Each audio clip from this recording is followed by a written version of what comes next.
Hey everyone, welcome to study with Nidhi. कैसे हैं आप सब? आई होप आप सब ठीक होंगे और अपनी पढ़ाई कर रहे होंगे।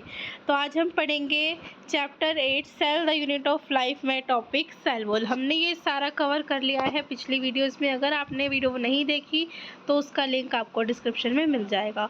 तो आज हम पढ़ेंगे सेल वॉल के बारे में, यूकैरियोटिक सेल में सेल वॉल के बारे में। क्लियर? तो शुरू करते हैं। As you may recall, a non living rigid structure called the cell wall forms an outer covering for the plasma membrane of fungi and plants। तो सेल वॉल क्या है? सबसे पहले सेल वॉल जो है वो नॉन लिविंग होती है और एक रिजिड स्ट्रक्चर है जिसे बोलते हैं सेल वॉल, जो क्या फॉर्म करती है? Outer covering for the plasma membrane. देखो ये सेल है, सेल के ऊपर होती है प्लाज्मा मेम्ब्रेन और उसके ऊपर होती है सेल वॉल। ये प्लांट्स में होती है और फंजाई में होती है। क्लियर हो गया?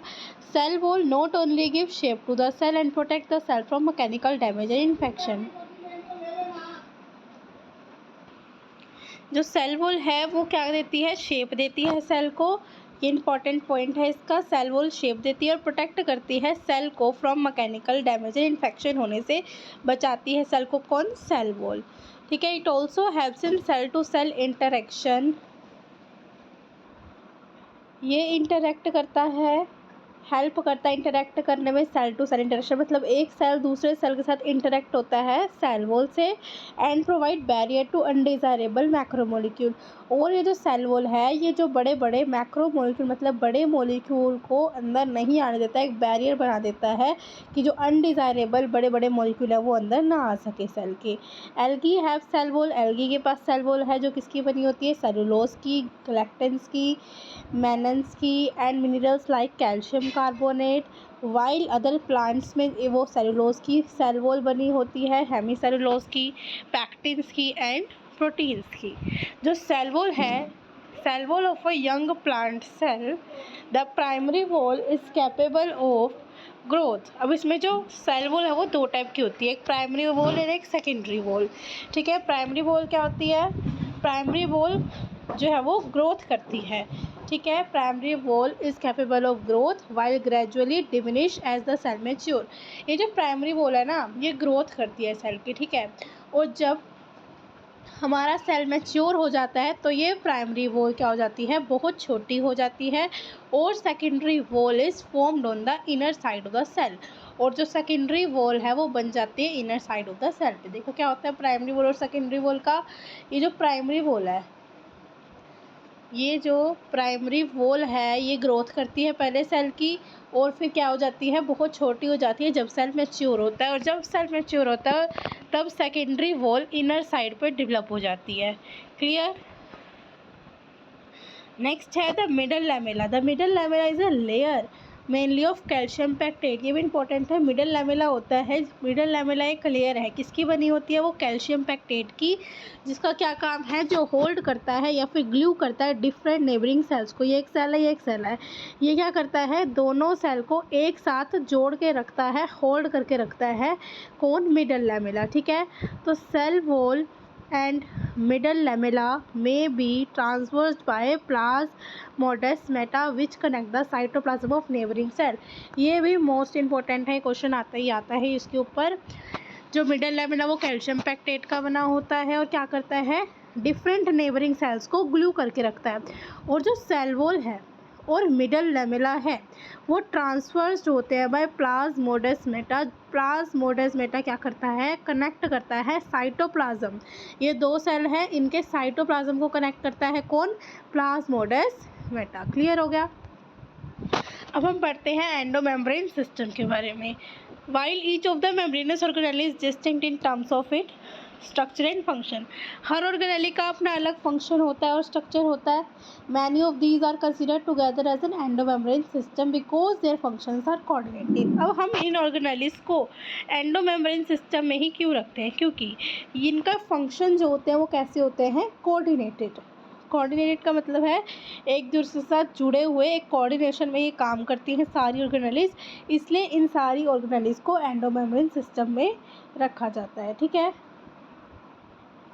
द एंडोमेम्ब्रेन सिस्टम इंक्लूड अब एंडोमेम्ब्रेन सिस्टम में कौन कौन सी ऑर्गेनेलीज है? Endoplasmic reticulum, Golgi complex, lysosomes and vacuoles, ये एंडोमेम्ब्रेन सिस्टम में आती है। क्योंकि since the function of the mitochondria, chloroplast and perioxysomes are not coordinated with the above components, these are not considered as part of endomembrane system। अब जैसे जो mitochondria है, chloroplast, इनका काम कोऑर्डिनेटेड नहीं है, ये दोनों ये कोऑर्डिनेटेड नहीं है एक दूसरे से, तो इसलिए इनको एंडोमेम्ब्रेन सिस्टम में नहीं है, ये पार्ट नहीं है एंडोमेम्ब्रेन सिस्टम के। तो हम पढ़ते हैं एंडोप्लाज्मिक रेटिकुलम के बारे में। एंडोप्लाज्मिक रेटिकुलम किसमें होता है? यूकैरियोटिक सेल्स में प्रेजेंस होता है, ठीक है। एंडोप्लाज्मिक रेटिकुलम का मतलब है कि एक नेटवर्क होना या फिर रेटिकुलम होना, बहुत छोटे टिनी छोटे ट्यूब जैसे स्ट्रक्चर्स जब स्कैटर्ड होते हैं साइटोप्लाज्म में, फैले हुए होते हैं, उसे बोलते हैं एंडोप्लाज्मिक रेटिकुलम। क्या है? जब एक नेटवर्क, जब बहुत सारे छोटे छोटे ट्यूब जैसे स्ट्रक्चर्स फैले होते हैं साइटोप्लाज्म के अंदर, तो उस नेटवर्क को बोलते हैं एंडोप्लाज्मिक रेटिकुलम। क्लियर हो गया? ये इसकी डेफिनेशन बहुत इंपॉर्टेंट है। क्या होता है? एक नेटवर्क है जब बहुत सारे छोटे छोटे टिनी ट्यूबुलर स्ट्रक्चर्स स्कैटर्ड हो जा फैले होते हैं साइटोप्लाज्म में, उसे हम बोलते हैं एंडोप्लाज्मिक रेटिकुलम। अभी जो एंडोप्लाज्मिक रेटिकुलम है डिवाइड होते हैं intracellular space two distinct compartment में, एक होता है ल्यूमिनल और एक होता है एक्स्ट्रा ल्यूमिनल। ये क्या है? ल्यूमिनल का मतलब है इनसाइड ईयर, ल्यूमिनल को बोलते हैं जो एंडोप्लाज्मिक रेटिकुलम के अंदर होता है उसे बोलते हैं ल्यूमिनल, और एक्स्ट्रा ल्यूमिनल पार्ट है जो साइटोप्लाज्म में होता है, ठीक है। जैसे हमने पढ़ा कि एंडोप्लाज्मिक रेटिकुलम कहाँ पाए जाते हैं? साइटोप्लाज्म में पाए जाते हैं। तो जो साइटोप्लाज्म है उसे कहेंगे हम एक्स्ट्रा ल्यूमिनल, और इसके अंदर जो एंडोप्लाज्मिक रेटिकुलम है उसे कहेंगे हम ल्यूमिनल, ठीक है। The endoplasmic reticulum often shows ribosomes. Endoplasmic reticulum, अब एंडोप्लाज्मिक रेटिकुलम है ना, वो दो टाइप का होता है। कितने टाइप का होता है? दो टाइप का। कैसे? एक होता है रफ एंडोप्लाज्मिक रेटिकुलम, एक होता है smooth endoplasmic reticulum. Rough endoplasmic reticulum है कि जब एंडोप्लाज्मिक रेटिकुलम के ऊपर राइबोसोम लगे हों, उसे कहते हैं हम रफ एंडोप्लाज्मिक रेटिकुलम। और जब क्या हो, एंडोप्लाज्मिक रेटिकुलम पे राइबोसोम नहीं होते, वो ऐसे प्लेन होता है, तो उसे बोलते हैं हम स्मूथ एंडोप्लाज्मिक रेटिकुलम। तो ये देखो यही लिखा हुआ है, the endoplasmic reticulum often shows ribosomes attach to their outer surface. तो एंडोप्लाज्मिक रेटिकुलम को क्या कहेंगे? जब राइबोसोम्स हो तो उसे कहेंगे रफ एंडोप्लाज्मिक रेटिकुलम। एब्सेंस हो, जब राइबोसोम्स नहीं होंगे और वो स्मूथ होगा, तो उसे बोलते हैं स्मूथ एंडोप्लाज्मिक रेटिकुलम। आप सबको पता होगा कि जो राइबोसोम्स का क्या फंक्शन होता है, वो क्या सिंथेसिस करते हैं? प्रोटीन सिंथेसाइज करते हैं, ठीक है। तो जब रफ एंडो जिसके ऊपर राइबोसोम्स लगे हुए हैं, तो वो क्या करेगा? प्रोटीन सिंथेसिस करेगा। देखो ये लिखा हुआ है। और क्या करेगा? सिक्रीशन। तो रफ एंडोप्लाज्मिक रेटिकुलम क्या करते हैं? प्रोटीन सिंथेसिस और secretion. They are extensive and continuous with the outer membrane of the nucleus. ये एक्सटेंसिव होते हैं और कॉन्टिन्यूस लेयर फॉर्म करते हैं। अब जो स्मूथ एंडोप्लाज्मिक रेटिकुलम है, अब ये प्रोटीन तो बनाएंगे नहीं क्योंकि इनके पास राइबोसोम नहीं है, तो ये क्या बनाएंगे? लिपिड बनाएंगे। ऐसे आप याद कर सकते हैं, सिंथेसिस करेंगे लिपिड की। और एनिमल सेल्स में lipid like steroidal hormone synthesise होते हैं स्मूथ एंडोप्लाज्मिक रेटिकुलम में। क्लियर हो गया रफ एंडोप्लाज्मिक और स्मूथ एंडोप्लाज्मिक रेटिकुलम? जैसे ये देखो, ये डायग्राम है हमारा एंडोप्लाज्मिक रेटिकुलम का। अब इसके ऊपर राइबोसोम्स लगे हुए हैं, तो ये क्या हो जाएगा? Rough endoplasmic reticulum. और इस पे राइबोसोम नहीं लगे, तो ये हो जाएगा स्मूथ एंडोप्लाज्मिक रेटिकुलम। ये लिखा हुआ है, ये क्या है? Smooth endoplasmic reticulum. ये राइबोसोम्स हैं, अब इस पे राइबोसोम्स है, तो ये रफ एंडोप्लाज्मिक रेटिकुलम होगा। ये न्यूक्लियर पोरा, और ये इतना बड़ा सा क्या है? न्यूक्लियस, ठीक है। नेक्स्ट हम पढ़ते हैं Golgi apparatus. Golgi apparatus Camillo Golgi 1898 में कैमिलो गोल्जी ने फर्स्ट ऑब्जर्व करा था densely stained reticular structure near the nucleus. Nucleus के पास एक डेंस सा स्टेन्ड स्ट्रक्चर देखा था। किसने? कैमिलो गोल्जी ने, न्यूक्लियस के पास। These were later named Golgi bodies. Camillo Golgi ने डिस्कवर करा था, तो इसलिए इसका नाम गोल्जी बॉडी रख दिया। They consist of many flat disc shape और sac or cisternae of 0.5 micrometre to 1 micrometre diameter. अब इनके पास गोल्जी बॉडी के पास क्या होते हैं? बहुत सारे फ्लैट से डिस्क शेप सैक होते हैं सिस्टर्ने कितने डायमीटर के 0.5 से 1 माइक्रो डायमीटर के। These are stacked parallel to each other, एक दूसरे से कैसे होते हैं, पैरेलल होते हैं। Varied number of cisternae are present in Golgi complex. समझो एक ही सिस्टर्ने प्रेजेंट होगा, बहुत सारे अलग अलग नंबर के सिस्टर्ने प्रेजेंट होते हैं गोल्जी कॉम्प्लेक्स पे।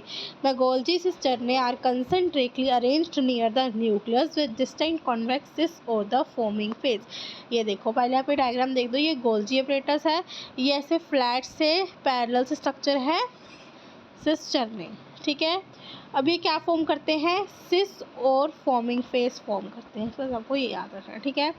और कनकेव ट्रांस और द मैच्योरिंग फेस फॉर्म करते हैं। ट्रांस मतलब मैच्योरिंग और सिस मतलब फॉर्मिंग फेस, ठीक है। तो सिस एंड ट्रांस फेस जो है ऑर्गेनली के वो एंटायरली अलग अलग होते हैं, लेकिन ये एक दूसरे से इंटरकनेक्टेड होते हैं। जो ये सिस और ट्रांस फेस है ना, इस ऑर्गेनली के ये डिफरेंट होते हैं एक दूसरे से, लेकिन ये इंटरकनेक्टेड होते हैं।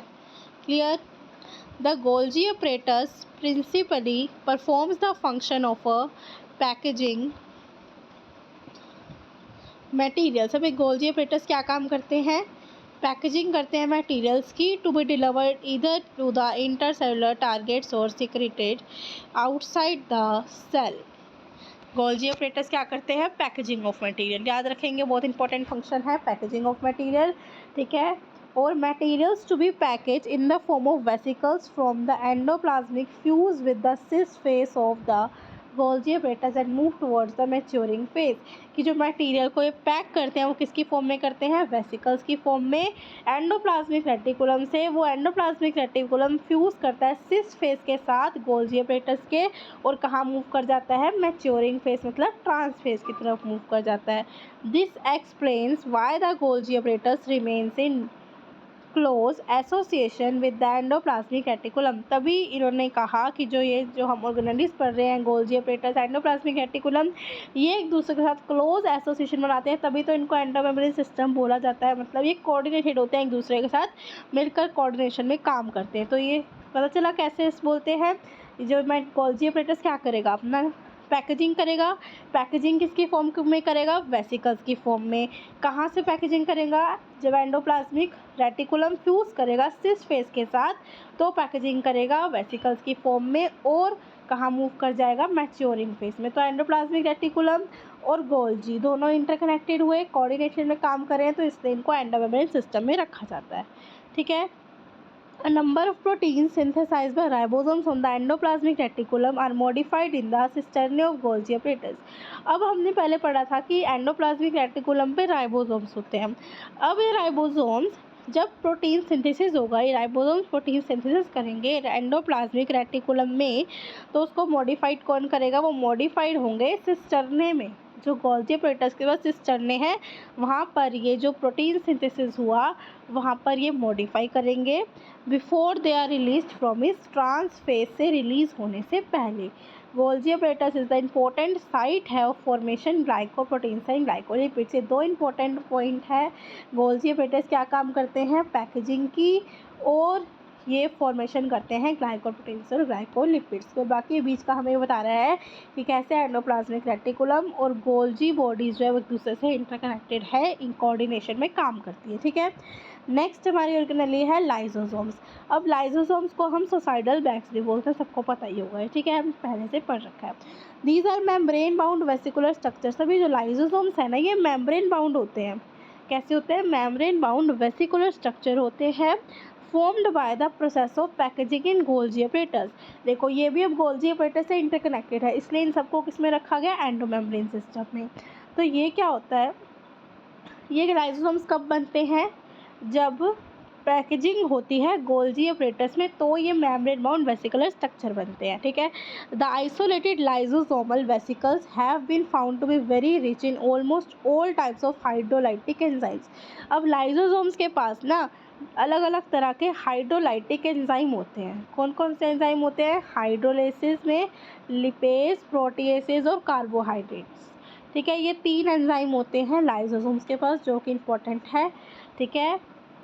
Optically active at the acidic pH, और ये एक्टिव होते हैं, कब एक्टिव होते हैं ये जो एंजाइम्स हैं एसिडिक पीएच पे। दीज एंजाइम, ये जो एंजाइम्स हैं ये क्या एक्टिव होते हैं, कब एक्टिव होते हैं, एसिडिक पीएच पे। These enzymes are capable of digesting carbohydrate, proteins and lipids and nucleic acid. अब लाइपेज एंजाइम क्या करेगा, डाइजेस्ट करेगा लिपिड को, प्रोटीज एंजाइम डाइजेस्ट करेगा प्रोटीन्स को, कार्बोहाइड्रेट्स एंजाइम डाइजेस्ट करेगा कार्बोहाइड्रेट्स को। क्लियर हो गया ये। तो लाइजोसोम्स पे क्या हो गया, इंटरकनेक्ट हो गया गोल्जी एपेटस से। अब हम पढ़ते हैं vacuoles. The vacuole is the membrane bound space found in the cytoplasm. अब वैक्यूल क्या है, वैक्यूल कहाँ पर पाया जाता है, साइटोप्लाज्म में मेम्ब्रेन बाउंड स्पेस होता है, साइटोप्लाज्म में होता है ये वैक्यूल, ठीक है। इट कंटेन, वैक्यूल में क्या होता है, वाटर होता है, सैप होता है, एक्सक्रीटरी प्रोडक्ट होते हैं और अदर मटेरियल जो यूजफुल नहीं होते सेल के लिए, वो सब का होते हैं वैक्यूल के पास होता है, ठीक है। द वैक्यूल इज बाउंड, तो वैक्यूल किससे बनता है, उसके अंदर पानी होता है, सैप होता है, एक्सक्रीटरी प्रोडक्ट होता है और वो मटेरियल होते हैं जो सेल के लिए यूजफुल नहीं होते। The vacuoles is bound by a single membrane. अब वैक्यूल के पास एक सिंगल मेम्ब्रेन होती है जिसे बोलते हैं हम टोनोप्लास्ट, जो भी मोस्ट इम्पोर्टेंट है कि वैक्यूल की जो मेम्ब्रेन है उसे क्या बोलते हैं, tonoplast. In plant cells, the vacuole can occupy up to 90% of the volume of cell. Plant cell के अंदर 90% जो सेल है ना वो वैक्यूल ऑक्यूपाई करता है, मतलब ये सेल के अंदर 90% वैक्यूल होता है प्लांट के पास, प्लांट सेल के पास 90% वैक्यूल होता है, ठीक है। इन प्लांट्स जो टोनोप्लास्ट क्या करता है, टोनोप्लास्ट क्या है, उसकी मेम्ब्रेन है, सिंगल मेम्ब्रेन होती है वैक्यूल की, उसे बोलते हैं tonoplast. Tonoplast facilitate the transport of a number of ions. ये टोनोप्लास्ट ट्रांसपोर्टेशन में हेल्प करता है, जो आयंस होते हैं ना उनको ट्रांसपोर्ट कराता है और अदर मटेरियल को against concentration gradient into the vacuole, मतलब इसमें कंसंट्रेशन ग्रेडियंट से अगेंस्ट ले जाकर ट्रांसपोर्टेशन होती है आयंस की और मटेरियल्स की वैक्यूल के अंदर। Hence their concentration is significantly higher in the vacuole than in the cytoplasm. Clear होगा, टोनोप्लास्ट क्या करता है, ट्रांसपोर्टेशन करता है आयंस की और अदर मटेरियल की, किसके अगेंस्ट, कंसंट्रेशन ग्रेडियंट के अगेंस्ट, ठीक है। और अमीबा के अंदर कॉन्ट्रैक्टाइल वैक्यूल होता है, is important for osmo regulation and excretion. ये भी इंपॉर्टेंट है, तो ये याद रखना है कि कॉन्ट्रैक्टाइल वैक्यूल किस लिए इंपॉर्टेंट होता है, ओस्मो रेगुलेशन के लिए और एक्सक्रीशन के लिए। और बहुत सारे सेल्स में जैसे कि protist, food vacuoles are formed by engulfing the food particle. Food vacuole कैसे बनता है, जब कोई एनगल्फ कर ले फूड पार्टिकल को, ठीक है। ये तो इंपॉर्टेंट है, कॉन्ट्रैक्टाइल वैक्यूल और फूड वैक्यूल किस किस में होता है और ये क्या क्या काम करता है। क्लियर हो गया, तो हमने ये सारी ऑर्गेनाइज कवर कर ली है। तो अब माइटोकॉन्ड्रिया हम नेक्स्ट वीडियो में पढ़ेंगे। अगर आपको वीडियो अच्छी लगी हो तो वीडियो को लाइक करें, चैनल को सब्सक्राइब ज़रूर कर देना ताकि मैं ये वीडियो बनाते रहूँ और आप पढ़ते रहिए, और इस वीडियो को ज़्यादा से ज़्यादा शेयर कीजिए। थैंक यू सो मच और अपनी पढ़ाई करते रहिए। Bye bye.